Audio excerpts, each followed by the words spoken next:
আপনারা দেখছেন challenge ২৬ bulletin. বিষাক্ত মদপানে ১৪ জন মারা যাওয়ার ঘটনায় ৪ জন অ্যালকোহল বিক্রেতাকে গ্রেপ্তার করেছে সদর থানা পুলিশ।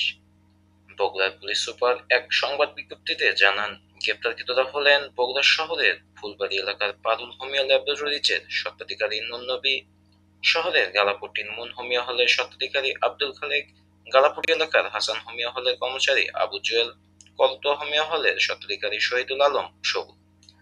সংবাদ বিজ্ঞপ্তিতে জানানো হয়েছে, মঙ্গলবার রাতভর অভিযান চালিয়ে ৪ জনকে গ্রেপ্তার করা হয়। গ্রেপ্তারকৃতরা হোমিওপ্যাথিক ওষুধের দোকানে অবৈধভাবে অ্যালকোহল সরবরাহ করছিলেন। সেই অ্যালকোহল পানে গত ৩ দিনে বগুড়ায় কমপক্ষে ১৪ জন মারা যান। তবে পুলিশের পক্ষ থেকে বলা হয়েছে, বিষাক্ত রেকটিফাইড স্পিড পানে ৮ জনের মৃত্যু হয়েছে। অনুসন্ধানে জানা যায়, বিষাক্ত মদ পানে মৃত্যু ব্যক্তিদের পরিবারের অনেকেই গোপনে মরদেহ দাফন করেছেন। আবার মদ পানে মৃত্যুর বিষয়টি অস্বীকার করায় পুলিশের হিসেবে মৃত্যুর সংখ্যা কম দেখানো হয়েছে। বগুড়া থেকে নয়ন রায়, চ্যানেল 26। এবং অনেকজন প্রাণ হারিয়েছেন।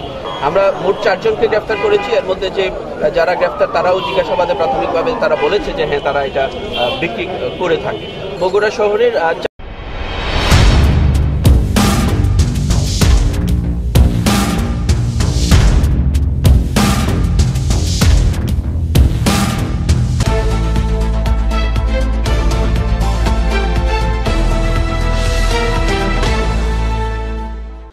আপনারা দেখছেন চ্যালেঞ্জ ২৬ বুলেটিন।